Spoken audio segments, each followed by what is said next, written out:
Hi,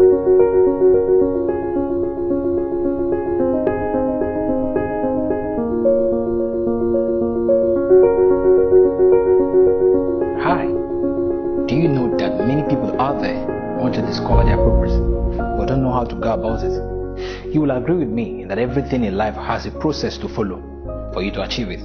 When it comes to discovery of purpose, you have to be careful so you will not mistake other things to be your purpose. So many people who are frustrated in the quest to discover their purpose are frustrated because they want the product but they are not ready to follow the process. You don't wish to discover your purpose, rather you choose to discover your purpose. It is a choice and it demands full participation. No one can do it for you. It is a personal responsibility, which is why it is called self-discovery. Today I'll be sharing with you the process of purpose discovery. I believe you are excited to hear that, the process of purpose discovery. In my little life experience as a motivational and inspirational speaker, in conferences and seminars, I've heard people ask questions like, how can I discover my purpose? Is it everybody that has a purpose? When is the right age for one to discover his purpose? I've done everything yet I can't discover my purpose. Is anything wrong with me? And so on. Maybe you have asked this question or you are asking such question right now. The application of these steps I will be sharing with you will grant you access to your place in destiny by the grace of God. God can use many avenues to reveal His purpose for your life. As I progress in unveiling this avenue, I want to make it clear that the purpose you need to discover is not your purpose, but God's purpose for your life. Therefore, you don't design your purpose, rather you discover your purpose from God. Very quickly, let's get into the steps. Step number 1, you need to recognize the place of purpose in your life. You need to recognize the place of purpose in your life until you begin to see your purpose as something important you cannot do without. Then you are not ready to discover it. It is your understanding of its necessity that determines if you will pay the necessary price to discover it. You need to understand that until you discover your purpose, you are living a free-range life where anything can go for you. It is your understanding that life is empty without purpose that will give you the drive to discover purpose. What you don't know its value will not worth anything to you. You need to see your purpose as the only thing that can cause you to live and not just exist. Indeed, life is naked without purpose, because purpose is the jewels of life. You need to be conscious of the fact that you are here on earth for an assignment, and ignorance of this knowledge will rob you of your glorious destiny and inheritance in Christ. Now that you understand the importance of discovery of purpose, you have to move further to the next step, which is searching through the manual of life, the Bible. So step number 2, search through the manual of life. Whatever you have outside of God's plan and purpose for your life is your ambition and not God's vision for your life. I will explain that in my next video. It is important you inquire from God His purpose for your life here on earth. I was disturbed about the situation of God's people now compared to our kingdom fathers, and I discovered that they were never in a hurry to do things. Unlike now, believers are not patient enough to hear from God before taking steps.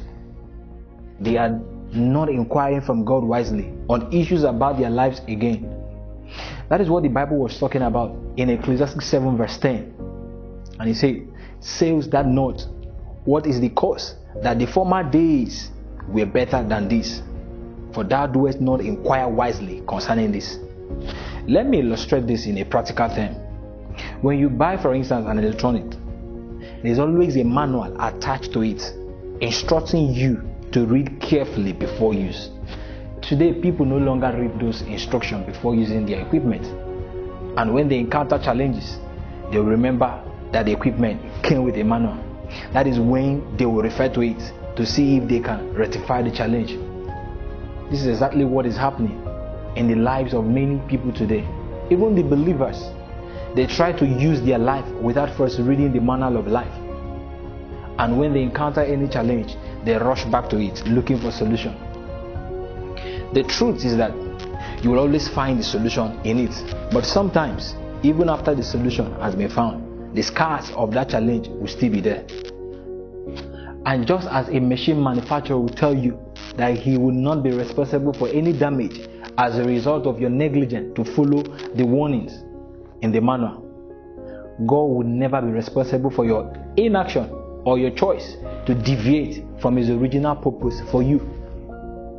It is so amazing that so many people out there don't even realize that they are not just here on earth to live, die and go to heaven, but to function on a specific assignment. The truth is that if a man cannot manufacture anything without having its purpose in mind, then how much more the only wise God? God had a purpose in mind before creating you. And after creating you, He made available the manual for your life with the same instruction. Read carefully before use. The manual of life, that's the Bible, is the oldest book with the latest information. Everything about you is written in it. But you need to search for it, just as Christ searched for it and found where it was written about Him. Luke 4 verse 17 to 18.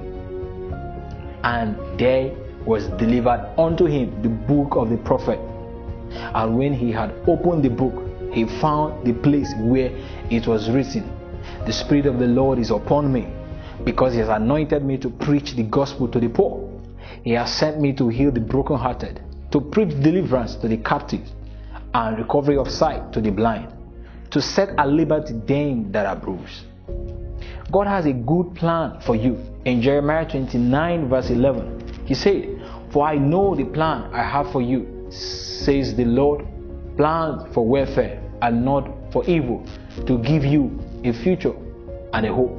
Just as He told Jeremiah that He knew him before he was born. Jeremiah 1 verse 5. You are not to design your purpose, but to discover it. It is purpose before production. It is the responsibility of God to design your purpose. Your own responsibility is to discover His purpose for your life. Proverbs 25 verse 2. It is the glory of God to conceal a thing, but the honor of kings to search out a matter. Deuteronomy 29 verse 29. The secret thing belong unto the Lord our God, but those things which are revealed belong unto us and to our children forever, that we may do all the words of this law. Isaiah 34 verse 16. Seek ye out of the book of the Lord and read, no one of these shall fail. Joshua 1 verse 8. This book of the law shall not depart out of thy mouth, but thou shalt meditate therein day and night, that thou mayest observe to do according to all that is written therein. For then thou shalt make thy way prosperous, and then thou shalt have good success. Psalm 40 verse 7. Then said I, lo, I come, in the volume of books it is written of me. Psalm 139 verse 16. Thy eyes did see my substance, yet being imperfect, and in thy books all my members were written, which in continuance were fashioned, whereas yet there were none of them. This scripture shows that you need to search out God's purpose for your life from the Bible. So when next you pick up your Bible to study, have the discovery mentality. I believe it is better to ask God for His plan and purpose for your life than trying to live by your own plans. Since the Bible has said, there are many plans in a man's heart, but at the end, it is the purpose of God for a man that will stand. Proverbs 19 verse 21. Now let's look at step number 3. You need to inquire from God through prayer. You must ask for God's plan and purpose for your life in prayer, and not just ask because some people only ask but are not ready to hear what God is saying to them. It is one thing to pray, it's another thing to watch. In the book of Habakkuk 2 verse 1, the Bible said, I will stand upon my watch and will watch to see what He will say unto me, and what I shall answer when I am reproved. That means you pray to talk to God and watch to hear from God. Inquiry of self-identity from God deserves a serious approach. It is not something you do casually. A protege of mine came to me one day and said, I have prayed for God to reveal His plan for my life, and God has not said anything. I tried to find out from her how and what she prayed for. I discovered that she will always ask God in her 5 minutes morning prayer for her purpose on earth. It is true that the answer to your prayer is not by the length of time you spend praying, but when it comes to issues as purpose discovery, is something that demands full attention on God and enough time to watch to see what God will be saying. Before, I used to ask, why would God not show everyone his or her purpose on earth once they are grown up to know their left and right, or once someone gives his or her life to Christ? But I discovered that God is not after the crowd, but after the few that are ready to make a difference in the world. God is always in the midst of crowd, but he works with individual. God will not reveal his plan for you because you are born again, but because you are ready to fulfill destiny. God needs to see a burning desire in your heart before he will reveal his plan for you. So when you have cultivated the burning desire in your heart by recognizing the place of purpose in your life, you then take a step further to inquire from God, who is the source of your purpose on earth. You must ask in faith with relevant scriptures to back up your requests. Don't just pray carelessly. You have to be sensitive at the altar of inquiry. Don't be ignorant of the fact that God speaks to his children in diverse ways, depending on your level of intimacy with him. God can speak to you through your spirit man, through his word, dream, trance, or audible voice. You need the writing material when waiting for God to reveal his purpose for your life. In Habakkuk 2 verse 2, it says, "And the Lord answered and said, write the vision and make it plain upon table, that he may run that readeth it." That means for whatever God will show you as you wait on him, you have to write it down. The next step is a practical step, which is you discovering your hidden potentials. So step number 4, discover the hidden potentials in you. There are things you were created to know how to do very well that you have not bothered to discover. The great law of culture is, let each person become all that he was created capable of becoming. What is potential? Potential is something that is possible, but yet not actual, having a lengthy possibility or likelihood of occurring or of doing or becoming something. That has to say the things you can do, but I have not discovered it yet. Potential is an untapped power. Sometimes the things you can do well serve as a signpost to your purpose, which is why you need to discover those things you can do. God did not design you to be useless, but to be useful. That is why God deposited great gifts inside of you, gifts that will cause you to do something specific the world will not be able to ignore. And while the gift are in you, you have the responsibility to discover it. Step number 5, you need to recognize your gift. Talking about your talent. In the process of purpose discovery, it is very important to recognize your talent. Your talent are those things you can do at ease, without stress, with little or no practice. Your talent is your discovered potential, which means what you can do and you are doing it. Talent is not purpose, but at times it serves as signpost to your purpose. Your talent will transport you to your land of destiny. Your talent is for the fulfillment of your purpose on earth. Everybody is gifted in one way or the other to fulfill destiny. Recognizing your gift means being conscious of those things you can do at ease and appreciating those things by putting in your best to develop them more. For instance, someone that has a good voice and can sing needs to recognize that gift of singing by developing his voice, composing songs, and learning some singing skills. Recognizing your gift can also be said to mean putting your talent to its best use. When you recognize your gift, it will be easier to have a clue of your assignment here on earth. Among your gifts, you will discover there is one that you are so passionate about. Step number 6, you need to focus on the things that gives you passion. Answer the following question and you will be amazed at the way God will begin to open your mind to his purpose and vision for you. You will begin to see things that you have never seen before. Write them down on paper, read them over, think about them, pray about them, and begin to formulate ideas of what you want out of life. Ask yourself the following question: what do I want to do with my life? What am I inspired to do? What will I want to do more than anything else, even if I was never paid for it? What do I love to do so much that I forget to eat or sleep? What is my deepest desire?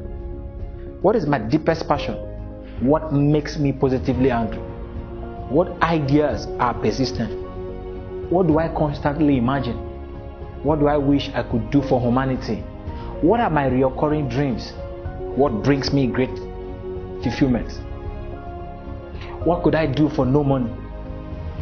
What would I rather be doing? Write your own legacy. What would you like your tribute to say about you?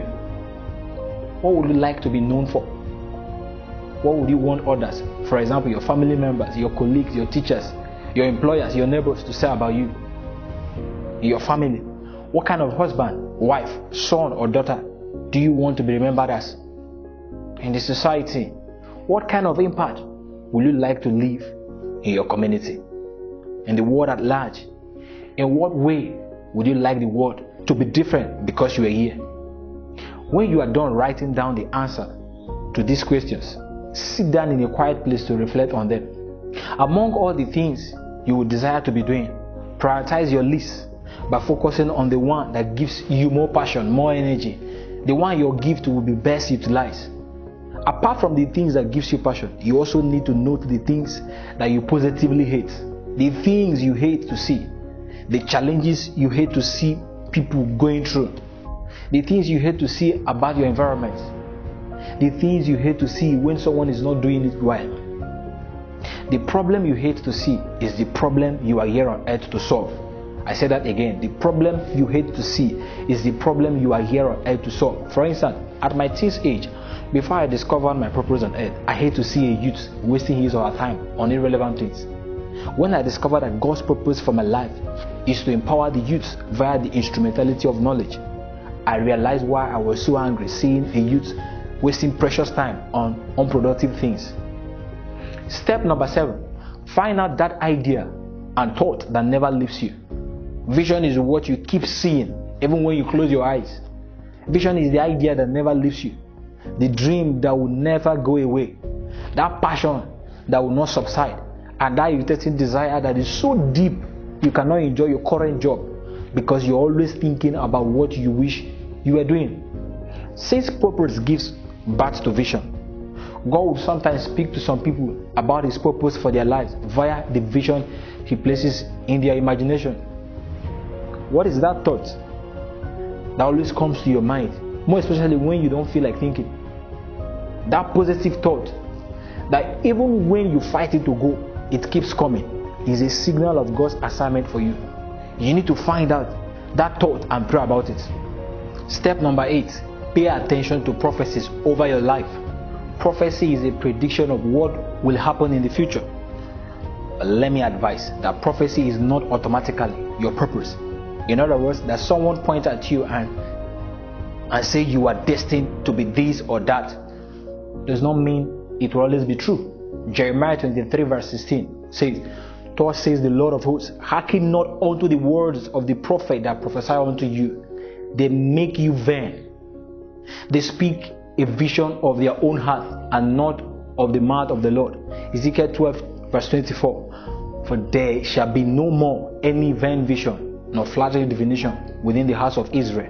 Ezekiel 13 verse 7, "Have ye not seen a vain vision, and have ye not spoken a lying divination, whereas ye say the Lord said it, albeit I have not spoken?" Therefore, you have to pray about every prophecy you receive. Meanwhile, before God will speak to you through someone else about His purpose for your life, He must have laid something in your heart concerning that. Therefore, the prophecy will just be a confirmation of the things that God must have shown you. You have to be careful not to be deceived or confused by false prophecy. I always advise people not to wait until they have received a prophecy before they identify what God's assignment for their life is. Let prophecy serve as a means of clarification in your quest for purpose discovery. I believe in my heart that with all these steps, you will not be living a life of trial and error again. The God of heaven will reveal His divine purpose for your life to do His good pleasures. The above steps will empower you to give your life a meaning. I want to believe that at this point, you have gained something positive and you are now ready to give your life all it takes to have its full meaning. Remember, before the product is the process. Therefore, I encourage you to make out time to discover the you in you, and that will transform your life for good. For further knowledge on this subject, I encourage you to get this impactful book, Giving Your Life a Meaning. The steps to purpose discovery is the chapter 3 of this book. And I want to believe God that I will celebrate your rising. I can't wait to hear your testimony. Feel free to share this video with your contact and also write to me if the message has been a blessing to your life. Remember, you're watching YAEM TV and I'm your host, Blessed Edwin. In my next video, I'll be sharing the power and rules of vision. Stay connected to YAEM TV and have a wonderful day. Thank you and God bless you.